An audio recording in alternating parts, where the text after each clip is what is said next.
ഇന്ത്യയിൽ അണുബോംബിടും. പാകിസ്ഥാന്റെ പുതിയ ഭീഷണിയാണ്. കഴിഞ്ഞ ദിവസങ്ങളിലായിട്ട് പാകിസ്ഥാൻ ഈ ഭീഷണികൾ ആവർത്തിച്ചുകൊണ്ടിരിക്കുകയാണ്. പാകിസ്ഥാൻ പ്രതിരോധ മന്ത്രി പറഞ്ഞു ഇന്ത്യയോട് യുദ്ധം ചെയ്യും. പാകിസ്ഥാനിലെ ക്ലൈമറ്റ് ചേഞ്ചിന്റെ മന്ത്രിയായ മുസാദിഖ് മാലിക് പറഞ്ഞു അയൽവക്കത്തൊരു രാജ്യമുണ്ട്, അതിന്റെ പ്രധാനമന്ത്രിയുടെ കയ്യിൽ ടാപ്പ് ഉണ്ട്, ഒരു തുള്ളി വെള്ളം പോലും ഇങ്ങോട്ട് തരത്തില്ല എന്ന് പറഞ്ഞുകൊണ്ടിരിക്കുകയാണ്. അങ്ങനെ ഉണ്ട്, ആ കൈ ഞങ്ങൾ വെട്ടിമാറ്റും. അതായത് മോദിയുടെ കൈ വെട്ടും. ഇതെല്ലാം കഴിഞ്ഞിട്ട് ഇന്നലെ പാകിസ്ഥാനിൽ സിന്ധു നദീജല കരാറുമായി ബന്ധപ്പെട്ട് പാകിസ്ഥാൻ ഒരു അന്താരാഷ്ട്ര സെമിനാർ നടത്തി. കാരണം അവന്റെ വെള്ളം കൂടി മുട്ടി ഓപ്പറേഷൻ സിന്ദൂറിന് വഴിവെച്ച പഹൽഗാം തീവ്രവാദ ആക്രമണത്തിന് ശേഷം നമ്മൾ പ്രഖ്യാപിച്ചു, ഇനി നമ്മൾ ഇന്ത്യയിലെ ജലം, സിന്ധു നദിയുടെ ജലം ഇനി പാകിസ്ഥാന് കൊടുക്കുന്നില്ല എന്ന് പറഞ്ഞു. സിന്ധു നദിയും അനുബന്ധ നദികളുടെയും ജലം നമ്മളുടെയാണ്. 1960 നെഹ്റു കരാറുണ്ടാക്കിയിട്ട് വെള്ളം പാകിസ്ഥാന് മുഴുവൻ അനുഭവിക്കാൻ കൊടുത്ത ആ പരിപാടി നമ്മൾ അവസാനിപ്പിക്കാൻ തീരുമാനിച്ചു. 2028 ആകുമ്പോൾ ഒരു തുള്ളി വെള്ളം പോലും കിട്ടാതാവും. ഇപ്പൊ തന്നെ വെള്ളത്തിന്റെ 50% കുറവാണ്. പാകിസ്ഥാൻ വരണ്ടുണങ്ങുകയാണ്, പട്ടിണിയാണ്, കൃഷി ഇല്ലാണ്ടാവും. പഞ്ചാബും സിന്ധുമെല്ലാം വെറും മരുഭൂമിയായി മാറും. അതുകൊണ്ട് ലോകത്തിന്റെ പല രാജ്യങ്ങളിൽ സെമിനാറൊക്കെ നടത്തിയിട്ട് ഇന്നലെ പാകിസ്ഥാനിൽ ഇന്റർനാഷണൽ സെമിനാർ എന്ന് പറഞ്ഞിട്ട് ഇവന്മാർ സംസാരിച്ചു. അവിടെ ബിലാവൽ ഭൂട്ടോ, പാകിസ്ഥാനിലെ PPP എന്ന് പറയുന്ന പാർട്ടിയുടെ നേതാവ്, പഴയ ഭൂട്ടോ ഇല്ലേ, പാകിസ്ഥാൻ പ്രധാനമന്ത്രിയൊക്കെ ആയിരുന്ന, പട്ടാള മേധാവിയൊക്കെ ആയിരുന്ന ഭൂട്ടോയുടെ മകൻ ഇന്നലെ പറയുകയാണ്, ക്രെഡിബിൾ മിനിമം ഡിറ്ററൻസ് എന്നതാണ് നമ്മുടെ നയം. നമ്മുടെ രാജ്യത്തിന്റെ ദേശീയ സുരക്ഷയുടെ ഭാഗമാണ് സമ്പദ്ഘടന, ജലമാർഗങ്ങൾ. അതെല്ലാം തടയപ്പെട്ടാൽ നമുക്ക് ആണവായുധം പ്രയോഗിക്കണം. സിന്ധു നദിയിലെ ജലം പാകിസ്ഥാൻ അവകാശപ്പെട്ടതാണ്. അത് കിട്ടിയില്ലെങ്കിൽ അതിലൂടെ ഇന്ത്യക്കാരന്റെ ചോര ഒഴുക്കണം. നമ്മുടെ പക്കലുള്ള ആണവായുധം കൊണ്ട് ഇന്ത്യയെ തകർക്കണം. ഇങ്ങനെ ഒരു പ്രസ്താവന ബിലാവൽ ഭൂട്ടോ ഇന്നലെ നടത്തിയിട്ടുണ്ട്. ഞാൻ എല്ലാ വീഡിയോകളിലും പറയുന്ന പോലെ, പ്രിയപ്പെട്ട സുഹൃത്തുക്കളെ, നമ്മുടെ രാജ്യത്തെ മാധ്യമങ്ങൾ ഇത് റിപ്പോർട്ട് ചെയ്തില്ല. നമ്മുടെ രാജ്യത്തെ ഞാൻ പറയുന്നത് കേട്ടോ, എനിക്ക് തെറ്റിപ്പോയി. കേരളത്തിലെ, നമ്മുടെ നാട്ടിലെ, നമ്മുടെ സംസ്ഥാനത്തെ മാധ്യമങ്ങൾ. എന്നാൽ ഈ വടക്കേ ഇന്ത്യൻ മാധ്യമങ്ങളിൽ, ഇംഗ്ലീഷ് മാധ്യമങ്ങളിൽ, ഇന്ത്യ ടുഡേ അടക്കമുള്ള മാധ്യമങ്ങളിലെല്ലാം വലിയ വാർത്തയാണ്. ഒരു രാജ്യത്തിൻ്റെ പരമാധികാരത്തിനെതിരെ സംസാരിക്കുക മാത്രമല്ല, ആ രാജ്യത്തെ നശിപ്പിക്കുക എന്ന് കൂടി ഒരു രാജ്യത്തെ പ്രധാനമന്ത്രി, മറ്റൊരു മന്ത്രി, അതിനുശേഷം പ്രതിപക്ഷ നേതാവ് പരസ്യമായി പ്രസംഗിക്കുന്നു എന്ന് വന്നാൽ അത് നമ്മൾ അറിയണ്ടേ? നമുക്ക് പാകിസ്ഥാനെതിരായി ഇന്ത്യക്കാർക്ക്, മലയാളികൾക്ക് ഒരു വികാരം ഉണ്ടാവേണ്ടതല്ലേ? പക്ഷെ കേരളത്തിലെ മാധ്യമങ്ങൾ അത് മൂടി വെക്കുന്നു. കാരണം ഇവിടുത്തെ മാധ്യമങ്ങൾക്ക് പാകിസ്ഥാനോട് ശത്രുത തോന്നുന്ന ഒരു വാർത്തയും, ഇന്ത്യക്കാരന് ശത്രുത തോന്നുന്ന ഒരു വാർത്തയും ജനങ്ങളിൽ എത്തിക്കാൻ താല്പര്യമില്ല. അതുകൊണ്ടാണ് അവർ അത് മൂടി വെച്ചത്. എന്നും മാത്രമല്ല, ഈ പ്രസ്താവനയ്ക്ക് ശേഷം 117 പേർ ഒപ്പിട്ടൊരു കത്ത് വന്നിട്ടുണ്ട്. അങ്ങനെയാണല്ലോ, ഇടയ്ക്കിടയ്ക്ക് കത്ത് വരും. ചീഫ് ജസ്റ്റിസിന് കത്തെഴുതുക, രാഷ്ട്രപതിക്ക് കത്തെഴുതുക എന്ന് പറയുന്ന ഒരു കത്തെഴുതിയിരിക്കുന്നു, ഇന്ത്യ പാകിസ്ഥാനോട് അനുഭാവപൂർവ്വം പെരുമാറണം. അത് ഒപ്പിട്ടിരിക്കുന്ന ആരാന്നറിയോ?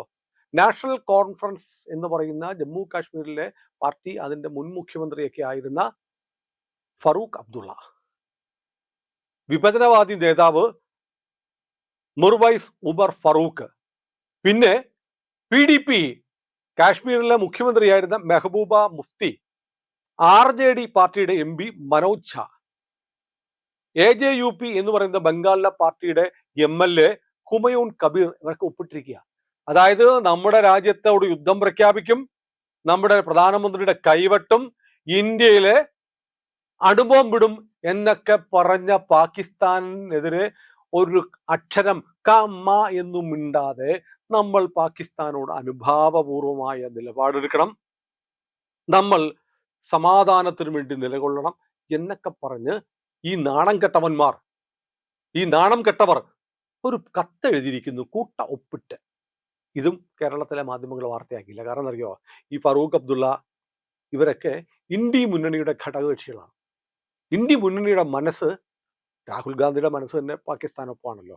പാകിസ്ഥാന്റെ മുന്നിൽ ഓപ്പറേഷൻ സിന്ദൂർ സമയത്ത് ഇന്ത്യ മുട്ടുകുത്തി എന്നൊക്കെ ഒരു ഉളുപ്പുമില്ലാതെ പ്രസംഗിച്ച ആളാണ് നമ്മുടെ പ്രതിപക്ഷ നേതാവ്, ലോക്സഭാ നേതാവ്, പ്രതിപക്ഷ നേതാവ്. അതുകൊണ്ട് പാകിസ്ഥാനിൽ ഹീറോയാണ്. പാകിസ്ഥാൻ ജയിച്ചു എന്ന് ഇന്ത്യയിൽ ഒരു രാജ്യദ്രോഹി ഇരുന്ന് വിളിച്ചു പറഞ്ഞാൽ അത് കൊണ്ടാടാൻ പാകിസ്ഥാൻ മാധ്യമങ്ങൾ തയ്യാറാണ്. അപ്പൊ ഇത്തരം പ്രസ്താവനകൾ ഉണ്ടാവുമ്പോൾ നമ്മുടെ രാജ്യത്തെ, കേരളത്തിലെ ആളുകളെ അറിയിക്കാതിരിക്കാൻ കേരളത്തിലെ മാധ്യമങ്ങൾ മനഃപൂർവ്വം പണിയെടുക്കുന്നു. നോക്കൂ, ബിലാവൽ ഭൂട്ടോ അവിടുത്തെ പ്രതിപക്ഷ നേതാവാണ്. അതാണ് ശ്രദ്ധിക്കേണ്ടത്. അവിടുത്തെ പ്രതിപക്ഷ നേതാവ് സത്യത്തിൽ പറയേണ്ടത് എന്താണ്? ഈ ഇന്ത്യ ജലം തന്നുകൊണ്ടിരുന്നതാണ്, എന്തുകൊണ്ടാണ് ജലം തരാതിരുന്നത്? നമ്മൾ അവിടെ നടത്തി ആ രാജ്യത്തിന്റെ പരമാധികാരത്തെ വെല്ലുവിളിച്ചുകൊണ്ട് അവിടുത്തെ ജനങ്ങളെ മതം ചോദിച്ച് കൊല്ലാൻ തീവ്രവാദികളെ വിട്ടത് കൊണ്ടല്ലേ എന്നൊക്കെ പറഞ്ഞ് സത്യത്തിൽ ഈ പ്രതിപക്ഷ നേതാവ് വിമർശിക്കുകയല്ലേ വേണ്ടത്? പ്രതിപക്ഷ നേതാവ് ഇന്ത്യയുടെ യുദ്ധം ചെയ്യണമെന്നും പ്രധാനമന്ത്രിയുടെ കൈവെട്ടണമെന്നും എന്ന് പറഞ്ഞ ഭരണകക്ഷി നേതാക്കളെക്കാൾ കൂടുതൽ കടന്ന് ഇന്ത്യയെ അണുബോംബിട്ട് നശിപ്പിക്കണമെന്ന് പറയുന്നു. അതാണ് പാകിസ്ഥാനിലെ അവസ്ഥ. ഭരണപക്ഷവും പ്രതിപക്ഷവും അവരുടെ രാജ്യത്തിന്റെ പ്രശ്നം വരുമ്പോൾ ഒന്നിച്ചു നിൽക്കുന്നു. ഇവിടെയോ? ഇവിടെ ഇതിനെതിരെ സത്യത്തിൽ ഇന്ത്യ അണുബോംബിട്ട് നശിപ്പിക്കണമെന്ന് ബിലാവൽ ഭൂട്ടോ എന്ന് പറയുന്ന പാകിസ്ഥാനിലെ പ്രതിപക്ഷ നേതാവ് പറയുമ്പോൾ പോടാ ഇറക്കുക, പോയി പണി നോക്കടാ, അടിച്ച് നിന്റെ അണ്ടം കീറിക്കളയും എന്ന് ഇന്ത്യയിലെ പ്രതിപക്ഷ നേതാവ് പറയേണ്ടതല്ലേ? മിണ്ടില്ല. കാരണം അയാൾക്ക് വേണമെങ്കിൽ മണിശങ്കർ അയ്യർ പണ്ട് പറഞ്ഞില്ലേ, മണിശങ്കർ അയ്യർ എന്താ പണ്ട് പറഞ്ഞത്? പാകിസ്ഥാൻ സഹായിക്കണം, നരേന്ദ്രമോദിയെ താഴെ ഇറക്കാൻ പാകിസ്ഥാൻ ഞങ്ങളെ സഹായിക്കണം എന്ന് പറഞ്ഞ മണിശങ്കർ അയ്യരെ തിരുത്താത്ത ആളാണ് രാഹുൽ ഗാന്ധി. അതുകൊണ്ട് പാകിസ്ഥാൻ ഇവിടെ ബോംബിടുന്നുണ്ടെങ്കിൽ മോദിയാണ് അതിന് കാരണം എന്ന് പറഞ്ഞ് ആ പേരിലെങ്കിലും തനിക്ക് പ്രധാനമന്ത്രിയാകാമോ എന്ന് ചിന്തിക്കുന്ന, ദേശീയ ബോധമുള്ള, രാജ്യത്തോട് കൂറില്ലാത്ത ഒരു പ്രതിപക്ഷ നേതാവാണ് നമുക്കുള്ളത്. അല്ലെങ്കിൽ ബിലാവൽ ഭൂട്ടോ അവിടുത്തെ സർക്കാരിന് അനുകൂലമായി ദേശീയ വികാരത്തിനൊപ്പം നിന്നുകൊണ്ട് സംസാരിച്ചതുപോലെ ഇന്ത്യയുടെ പ്രതിപക്ഷ നേതാവോ ഇന്ത്യയിലെ പ്രതിപക്ഷ പാർട്ടികളോ ഒരിക്കലും മിണ്ടില്ല. ഇന്ത്യൻ പ്രധാനമന്ത്രിയുടെ കൈവെട്ടും എന്ന് പറഞ്ഞിട്ട് നമ്മുടെ പ്രതിപക്ഷം പ്രതികരിച്ചു. ഇന്ത്യയോട് യുദ്ധം പ്രഖ്യാപിക്കുമെന്ന് അവിടുത്തെ പ്രതിരോധ മന്ത്രി പറഞ്ഞിട്ട് നമ്മുടെ പ്രതിപക്ഷം അനങ്ങിയോ? പ്രതിഷേധിച്ചോ? ഇപ്പോഴതാ അവിടുത്തെ പ്രതിപക്ഷ നേതാവ് നമ്മളെ അണുബോംബിട്ട് തകർക്കും എന്ന് പറഞ്ഞിട്ടും നമ്മൾ മിണ്ടുന്നില്ല. ഇനിയിപ്പോൾ നമ്മളിതൊരു വലിയ സാങ്കല്പികമാണ്, അങ്ങനെയൊക്കെ പാകിസ്ഥാൻ ചെയ്യുമോ എന്നൊക്കെ ചോദിച്ചാൽ പാകിസ്ഥാൻ ചെയ്യുമെന്നാണ് അവർ പറയുന്നത്. ചെയ്യില്ലായിരിക്കാം. പക്ഷേ പാകിസ്ഥാൻ ഇനി അങ്ങനെ ചെയ്താൽ എന്തായിരിക്കും സംഭവിക്കുക? ഉറപ്പായിട്ടും ഇന്ത്യയിൽ ഒരു അണുബോംബ് വീണാൽ ലക്ഷക്കണക്കിന് ആളുകൾ മരിക്കും. ലക്ഷക്കണക്കിന് ആളുകൾ മരിക്കും. ഒരുപാട് വർഷക്കാലം അതിൻ്റെ ദൂരവ്യാപകമായ പ്രത്യാഘാതങ്ങൾ ഉണ്ടാവും. പക്ഷേ ഇന്ത്യ എപ്പോഴും ബാക്കിയുണ്ടാവും. ഇന്ത്യക്ക് ഒരു സെക്കൻഡ് സ്ട്രൈക്കിനുള്ള ശേഷിയുണ്ട്. നമ്മുടെ ആണവ കേന്ദ്രങ്ങൾ മുഴുവൻ തകർത്താലും ആകാശത്ത് നിന്നും കടലിന് അടിയിലുള്ള INS അരിഹന്ത് പോലെയുള്ള സബ്മറീനുകളിൽ നിന്നും നമ്മുടെ ആണവായുധങ്ങൾ പാകിസ്ഥാനെ തേടി ചെല്ലും. പിന്നെ പാകിസ്ഥാൻ ഭൂമിയിലുണ്ടാവില്ല. അങ്ങനെ ഇന്ത്യയെ ആക്രമിച്ചു, ഇന്ത്യ തിരിച്ചടിച്ചു എന്നൊക്കെ പറയുമ്പോൾ അത് ലോകത്തിന് തന്നെ വലിയ ഭീഷണിയാണ്. അതായത് ആഗോള താപനില 5 ഡിഗ്രി വരെ കുറയുമെന്നാണ് പറയുന്നത്. ഈ അണുവികിരണങ്ങളും പൊടിപടലങ്ങളും ഒക്കെ അന്തരീക്ഷത്തിലേക്ക് ഉയർന്ന സ്ട്രാറ്റോസ്ഫിയറിൽ താപനിലയെ ബാധിക്കുന്ന തരത്തിലുണ്ടാവും. പിന്നെ ലോകത്ത് വലിയ ക്ഷാമം ഉണ്ടാകും എന്നൊക്കെ പറയുന്നുണ്ട്. പക്ഷെ അതൊക്കെ അവിടെ നിൽക്കട്ടെ, സാങ്കല്പികമാണ്. ഇനി പാകിസ്ഥാൻ ഒരു സാഹസം നടത്തിയാൽ നമുക്കതിനെ എങ്ങനെ നേരിടാൻ പറ്റും എന്നൊരു ചോദ്യം നമ്മുടെ മുന്നിലുണ്ട്. ശരിക്കും പാകിസ്ഥാൻ ഈ പറയുന്നത് പോലെ ഇന്ത്യക്ക് നേരെ ഒരു ആണവായുധം പ്രയോഗിച്ചാൽ നമുക്ക് ഒരുപാട് സംവിധാനങ്ങൾ നമ്മുടെ കയ്യിലുണ്ട്. നമുക്ക് ഒരു ഏർലി വാർണിംഗ് സിസ്റ്റം ഉണ്ട്. അതായത് അവരുടെ ആണവായുധങ്ങൾ പുറപ്പെട്ടാൽ അപ്പോൾ തന്നെ അറിയാൻ നമുക്ക് സോർഡ് ഫിഷ് പോലുള്ള അതിശക്തമായ long range tracking radar LRTR ഉണ്ട്. ഇന്ദ്ര എന്നാണ് എൻ്റെ പേര്. 600 മുതൽ 1500 കിലോമീറ്ററിനുള്ളിൽ നിന്ന് ഇത് പുറപ്പെടുമ്പോൾ തന്നെ നമുക്കത് കണ്ടുപിടിക്കാൻ പറ്റും. ഒരു ആണവായുധം പ്രയോഗിച്ചാൽ 5 മുതൽ 15 മിനിറ്റിനുള്ളിൽ ഇന്ത്യയിലേക്ക് ആണവായുധമായി പാകിസ്ഥാൻ്റെ ഒരു മിസൈലിന് എത്താൻ കഴിയുമെന്നാണ് കണക്കാക്കപ്പെടുന്നത്. പക്ഷെ അതിനെ നമുക്ക് നേരത്തെ പറഞ്ഞ ഇന്ദ്ര എന്നുള്ള സംവിധാനം, നമുക്ക് വാണിംഗ് വിമാനങ്ങളുണ്ട്, നേത്ര, ഫാൽക്കൺ തുടങ്ങിയ അവാക്സ് വിമാനങ്ങൾ. ഈ നേത്ര എന്ന് പറയുന്നത് നമ്മൾ തന്നെ ഉണ്ടാക്കിയ, നമ്മുടെ DRDO ഉണ്ടാക്കിയ വിമാനങ്ങളാണ്. അതിർത്തിയിൽ ഒരു കുരുവി പറന്നാൽ പോലും കണ്ടുപിടിക്കാൻ നമ്മുടെ നേത്രയ്ക്കും നമ്മുടെ ഫാൽക്കൺ അവാക്സ് സംവിധാനത്തിനും കഴിയും. അതായത് പാകിസ്ഥാനിൽ നിന്ന് ഞാൻ നേരത്തെ പറഞ്ഞ പോലെ ഒരു ആണവ മിസൈൽ പുറപ്പെട്ടാൽ 5 മിനിറ്റ് മുതൽ 15 മിനിറ്റിനുള്ളിൽ ഇന്ത്യയിൽ എവിടെ എത്താൻ പറ്റുന്ന ബാലിസ്റ്റിക് മിസൈലുകൾ പാകിസ്ഥാനുണ്ട്. പക്ഷെ നമുക്ക് ഒരു 2 ലെയർ ദ്വിതല ബാലിസ്റ്റിക് പ്രതിരോധ സംവിധാനമുണ്ട്. അതിൽ ഏറ്റവും പ്രധാനപ്പെട്ടതാണ് പൃഥ്വി എയർ ഡിഫൻസ് സംവിധാനം. അന്തരീക്ഷത്തിന് പുറത്ത് വെച്ച് തന്നെ ശത്രുവിൻ്റെ മിസൈലുകളെ തകർക്കാം. അതായത് 50 മുതൽ 80 കിലോമീറ്റർ ഉയരത്തിൽ വെച്ച് തന്നെ പൃഥ്വി ഉപയോഗിച്ച് നമുക്ക് തകർക്കാൻ പറ്റും. അതിനുശേഷം ഇനി അതും കടന്നിട്ട് ആ മിസൈൽ പൃഥ്വി പൃഥ്വിയുടെ പ്രതിരോധ നിര ഭേദിച്ചും പാകിസ്ഥാന്റെ ഒരു ആണവ മിസൈൽ നമ്മുടെ ആകാശത്തേക്ക് വന്നാൽ അടുത്ത ലെയർ രണ്ടാം നിരയിൽ അശ്വിനുണ്ട്. Advanced air defence system, Ashwin എന്നാണ് അതിന്റെ പേര്. അതായത് താഴേക്ക് വന്ന് ഏതാണ്ട് 15 മുതൽ 30 കിലോമീറ്ററിനുള്ളിൽ വെച്ച് അശ്വിനെ തകർക്കാൻ പറ്റും. ഇനി അതുകൂടാതെ നമ്മുടെ മിസൈൽ പ്രതിരോധത്തിന് റഷ്യയുടെ പക്കൽ നിന്ന് നമ്മൾ വാങ്ങിയിട്ടുള്ള സുദർശൻ ചക്ര S-400 ട്രയംഫ് ഉണ്ട്. ബരാക്ക് 8 എന്ന് പറയുന്ന ഇസ്രയേൽ നിർമ്മിച്ച നമ്മൾ ഉപയോഗിക്കുന്ന വ്യോമ പ്രതിരോധ സന്നാഹങ്ങളുണ്ട്. ഇതൊക്കെയാണ് നമുക്ക് പ്രതിരോധ നിര. പിന്നെ വേണമെങ്കിൽ പാകിസ്ഥാന് നമ്മളെ ആക്രമിക്കണമെന്ന് തീരുമാനിക്കണമെങ്കിൽ, നമ്മൾ ലക്ഷ്യം കാണണമെന്ന് തീരുമാനിക്കണമെങ്കിൽ അവർക്കൊരു പണിയുണ്ട്. ഒരേ സമയം ഒരുപാട് മിസൈലുകൾ ഒരുമിച്ച് അയച്ചാൽ, മെർവ് എന്നൊക്കെ പറയും. അതായത് ഒരു മിസൈൽ വരുന്നു, അതിൽ നിന്ന് പലതായിട്ട് ചിതറി പല ആണവായുധങ്ങൾ പുറത്തേക്ക് വരുന്ന സംവിധാനം, അതൊക്കെ വന്നു കഴിഞ്ഞാൽ, അല്ലെങ്കിൽ അതൊക്കെ അവരുടെ അബീൽ എന്ന് പറയുന്ന മിസൈൽ സംവിധാനത്തിലൂടെയൊക്കെ അയച്ചാൽ ഇത്തിരി ബുദ്ധിമുട്ടായിരിക്കും പ്രതിരോധിക്കാൻ. എന്നാൽ പോലും നമ്മുടെ ആകാശം സുരക്ഷിതമാണെന്ന് ഓപ്പറേഷൻ സിന്ദൂർ സമയത്ത് നമ്മൾ തെളിയിച്ചതാണ്. നമ്മൾ അയച്ചതെല്ലാം പാകിസ്ഥാനിൽ ചെന്ന് വീണു. പാകിസ്ഥാൻ അയച്ച് ചെന്ന് വീണു എന്ന് മാത്രമല്ല, അവർക്ക് ചൈനീസ് നിർമ്മിതമായ HQ-9 എന്ന് പറയുന്ന വ്യോമ പ്രതിരോധ സംവിധാനം ഉണ്ടായിരുന്നു. നമ്മൾ അതും തകർത്തത്.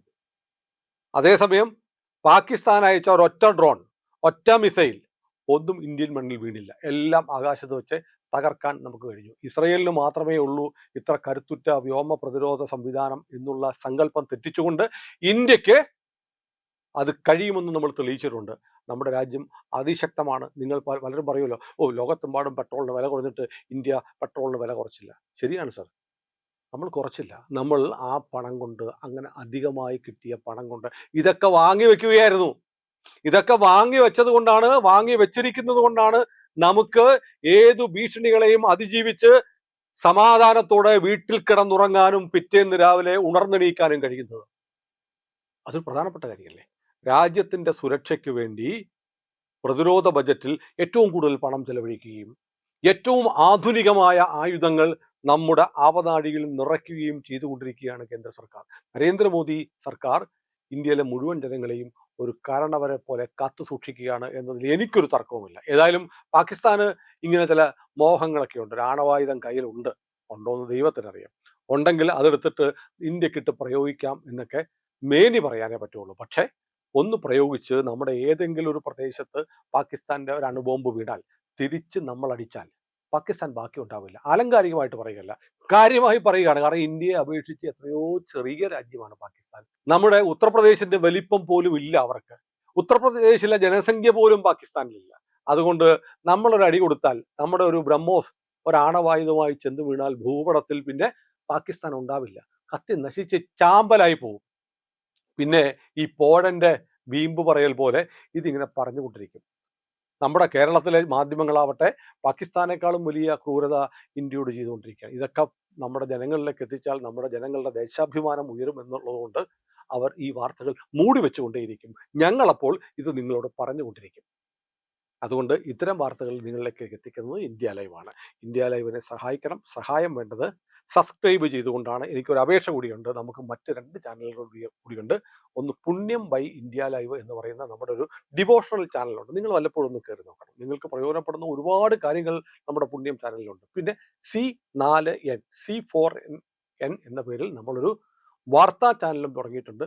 അത് ട്രയൽ വെർഷൻ പോവുകയാണ്. അതുകൂടെ ഒന്ന് സബ്സ്ക്രൈബ് ചെയ്ത് സഹായിക്കണം.